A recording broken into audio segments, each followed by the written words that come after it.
All right, shalom, shalom. Now, before I continue on with this lesson, I would like to give all honor and glory unto Yahweh, Bahashem, Yahushua, Bahashem, Chakwadash. Give double honors to my apostles and elders of Great Millstone, and peace, love, and salutations towards you hopeful elect that's been sincerely pushing the truth. Now, I'm brother Zakaria coming at you from the GMS Camp Atlanta Church, and as you can see in the spirit and power of Yahweh, Bahashem, Yahushua, that the whole world inwardly called God Jesus Christ. For those who don't know, I'm back at it with another lesson. Now, in today's lesson, we're going to go over Genesis, the 25th chapter. Now, not the whole chapter, but basically some important parts that I wanted to bring out during camp. But I wasn't able to bring it out, so I've been meditating on it, and I just want to put it on wax. And it's concerning Jacob and Esau, going all the way back concerning our forefathers, which is Abraham, Isaac, and Jacob. Okay, Isaac being the father of Jacob, and remember Jacob got his name changed later on to Israel, which is in the Paleo Hebrew Yasharallah, and also Jacob name in the Hebrew is Yaiquab, which means supplanter. Okay, but we're going to get into it. This is Genesis 25 and verse 19, and these are the generations of Isaac, Abraham's son. Abraham begat Isaac. And Isaac was 40 years old when he took Rebekah to wife. So where it says took Rebekah to wife, that's a form of marriage, okay? Basically a form of sex, for those who don't know. All right. When you take any woman, you pop her and that woman becomes your wife, according to the scriptures. So we're reading verse 20 again. And Isaac was 40 years old when he took Rebekah to wife, the daughter of Bethuel, the Syrian of Padanaram, if I'm pronouncing that right, the sister of Laban, the Syrian. And Isaac entreated the Lord Yahweh for his wife, because she was barren. So, of course, for order's sake, remember, the scriptures also say, Yahweh, then Yahushua, then man and woman. Okay, so clearly she was barren and she wasn't feeling right. She was probably sorrowful, and she went to her husband Isaac, and then Isaac went to the Lord. I'm just mentioning that because, again, there is a certain way you do things, which is order. Okay. So this is verse 21, and Isaac entreated the Lord Yahweh for his wife. See, because she was barren. And the Lord Yahweh was entreated of him, and Rebekah, his wife, conceived. So, Isaac prayed to Yahweh Bahashem Yahushua, that the whole world inwardly called God Jesus Christ. Okay, as of today. And if you want to fast forward a little bit, the Lord heard Isaac's prayers, and then basically Rebekah's womb got open. So she conceived a son. And we're going to get further into it, all right? Verse 22, and the children struggled together within her. Now, excuse me, I said sons, all right, plural, okay? Which verse 22 kind of explains it. And the children, all right, so that's plural, struggled together within her.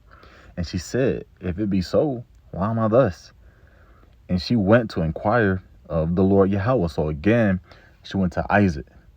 And then Isaac did the same thing, as you can see in verse 21. He went right back to Yahweh Bahashem Yahushua. Okay? Because the woman was struggling. I believe if you go into that word struggle, it's a form of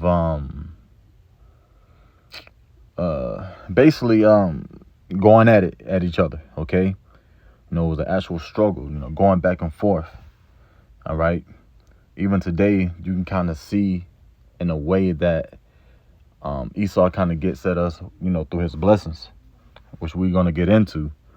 So again, verse 22, and the children struggled together within her, and she said, if it be so, why am I thus? So why is my stomach, in so much pain? What's going on in my belly? What's up with these children? I keep feeling all these hard bumps, it was troubling her. So if it be so, why am I thus? And she went to inquire of the Lord Yahweh. And the Lord Yahweh said unto her, 2 nations are in thy womb, and two manner of people shall be separated from thy bowels. So again, these are what you will call fraternal twins. All right. Even though they're born around the same time or in the womb together, these are two separate nations, two separate spirits, two separate people. Okay. And we stress that a lot because a lot of people out here just have this whole philosophy or belief that, our enemy, or should I just say our enemies, all right, plural, are going to be able to be saved with us. Nah, man. If you're not a Hebrew Israelite, and if you're not a part of the hopeful elect that's going to be saved during Yahweh Shai second coming, that the whole world inwardly called God Jesus Christ, man, you won't be saved. All right. You got to be of that hopeful number to be delivered. All right. So, and the children struggled together within her, and she said, if it be so, why am I thus? And she went to inquire of the Lord. Verse 23, and the Lord Yahweh said unto her, two nations are in thy womb, and two manner of people shall be separated from thy bowels. So again, two completely different spirits. All right. And the one people shall be stronger than the other, and the elder shall serve the younger. So keep that in mind, because I remember at camp we was going into Esau, Edom. Now, for those who don't know, I did mention Genesis, the 25th chapter. Now, this is when Esau was born, and he was born first. All right. And Esau identifies himself today as the so-called white man or Caucasian race, excuse me. All right. And of course, you have Jacob, which later on he got his name changed to Israel, and he represents us, you so-called Negroes, Latinos, Native Americans, so on and so forth. All right. The 12 tribes of Israel. Now, continuing on in verse 23. Matter of fact, I'm going to read the last part of 23. It says, and the one people shall be stronger than the other. And if you just look throughout history, all the way up to today, certain people that are stronger than other people. And when I say that, I'm talking about you so-called Negroes, Latinos, and Native Americans. Physically stronger, the creator of all things, because, Jake be having good ideas, but Esau, Edom, he will basically rob Jake of their ideas and make money out of it and put his own little twist in it. Okay. Now, if you want to say who's on top right now, is Esau, Edom. He got the power in that aspect, but in general, we are a stronger nation than Esau, Edom, and all these other heathens. Okay. So, and the one people shall be stronger than the other people, and the elder shall serve the younger. All right, remember that. The elder, all right, so excuse me, man, I'm trying to get something out my throat. But whoever was born first will be considered the elder, or the eldest child. Okay.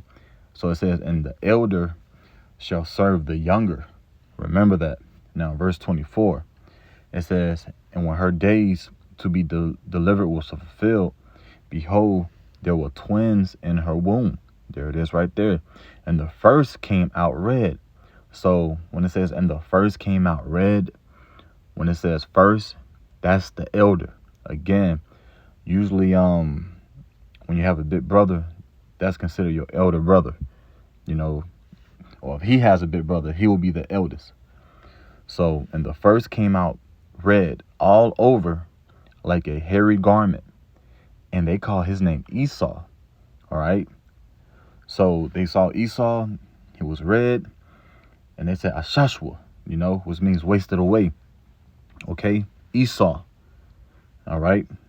He was red, hairy garment, like a hairy garment, excuse me. And if you actually look at a lot of Edomites today, they always have like red blemishes all over their skin. Their blood shows forth through their skin very, very easily. They can be the happiest individuals on earth, and they will still turn red.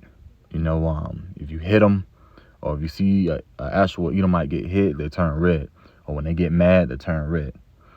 They can be sipping the iced tea, and their skin color would be so-called red. You see what I'm saying?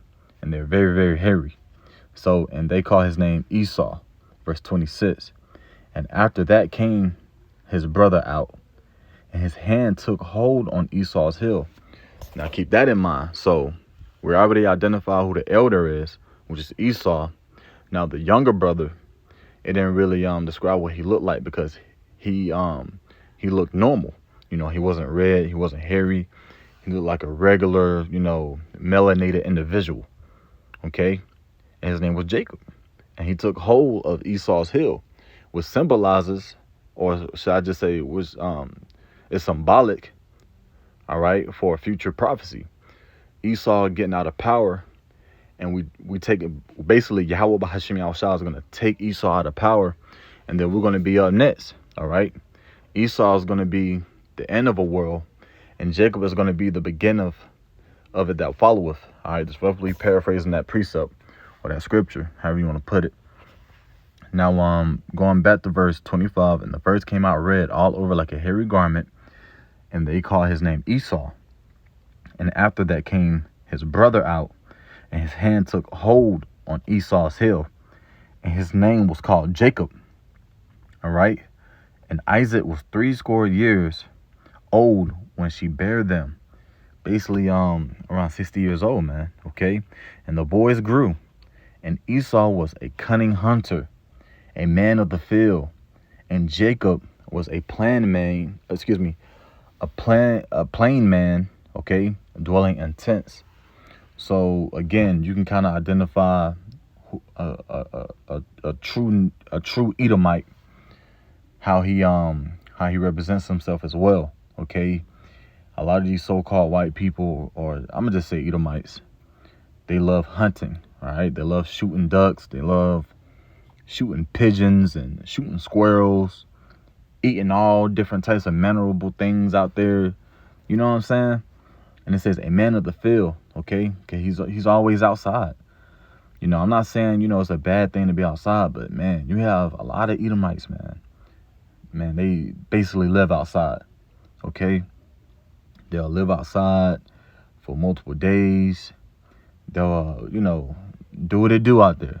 That's a Edomite thing. But Jacob, you so-called Negroes, Latinos, Native Americans, oftentimes we might go outside and do a couple things, but we're basically chill individuals. We like to keep it in the inside, sit on the couch, probably watch, football game or something like that. You get what I'm saying? So verse 28, and Isaac loved Esau because he did eat of his venison, but Rebekah loved Jacob.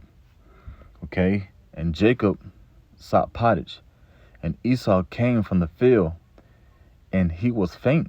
So basically, when Jacob was basically cooking a stew or something, all right, Edom came from the field, and it says, and he was faint. So he was basically in a how can I put it? Like a whining mood. Like he was in the spirit of whining and huffing and puffing, crying, being dramatic. You see what I'm saying? Verse 30. And Esau said to Jacob, feed me, I pray thee, with that same red pottage, for I am faint. Therefore was his name called Edom. Okay, so here it is. Your name was Esau, and you got your new name. Okay, your new name. Remember, Jacob's name was changed too, but in this case, Esau's name is getting changed to Edom out of one. Okay, just because he basically ate raw meat. Okay, you're not supposed to be eating raw meat, man. You're supposed to let that thing cook. Let it cook for a couple of hours. However you want to cook it, but make sure it's well done. Make sure it don't have no blood in there. And if you fast forward today, in a lot of restaurants, starting with Esau Edom, he loves his meat tartare, or a little below medium rare. And then you got our own people, okay, who follow after the same traditions of Esau Edom, the same vibration. People don't want to eat their food well done no more, man. So therefore he got his name changed to Edom. Okay, verse 31, and Jacob said, sell me this day thy birthright. So you want some of this raw meat, man. You doing something bugged out. You're doing something wild, man. Shoot, let's do an agreement. Give me your birthright, and I'll give you this food. Esau ass didn't want to wait. He just wanted to get to the nitty-gritty and eat some raw meat. So, hey, man, give us that birthright. And guess what happened? we got that birthright, and everything was through the spirit and power of Yahweh Bahashem Yahushua. Was a part of Yahweh's will to do this. Okay? So, verse 32, and Esau said, Behold, I am at the point to die, and what profit shall this birthright do to me? So he basically didn't give a fuck about his birthright. Excuse my language, man. Excuse me. I would just, it's passion when you read certain things. You can actually see it play out in your head. So Esau basically told Jacob, okay, I'm at a point to die anyway. What profit shall this birthright do to me? So, like, who cares about this birthright, basically? And then guess what Jacob did? Verse 33. And Jacob said, Swear to me this day. And he swore unto him. See, there go the agreement right there. All right. And he sold his birthright unto Jacob. So therefore, we got the birthright. And then if you fast forward, Yahweh Bahashem Yahushua has given us the laws, statutes, and commandments, and we are the chosen family out of all the families of the whole earth, man. See, everything was set up through the spirit. Verse 34, then Jacob gave Esau bread and pottage of lentils. And he did eat and drink, and rose up and went his way. Thus Esau despised his birthright. Because at the end of the day, it literally said in verse 34, he didn't really like his birthright. He didn't love it. He wasn't sincere. He wasn't humble. He was willing to give up his whole birthright or whatever the case might be for some raw meat, for some food. Okay? Why do you think he's so big on food today? Everybody got to eat 3-4 times a day over here in Babylon the Great, America. You can really see the spirit of Esau Edom hovering upon the whole earth, man. Okay, all these fast food restaurants everywhere. Everybody like to go hunting and being outside, and you can't make this up, man. But that's basically what I wanted to bring out at camp. Genesis the 25th chapter, starting around verse 19. And I just wanted to put it on wax within this video. So whoever came across this video, Lord willing, it was edifying unto you. So I'm going to close out by giving all honor and glory unto Yahweh Bahashem Yahushua Bahashem Chakwadash. Give it up and honors to my apostles and elders of Great Millstone once again. And peace, love, and citations to which you hope for let. That's been sincerely pushing this truth. Until the next lesson, Shalom.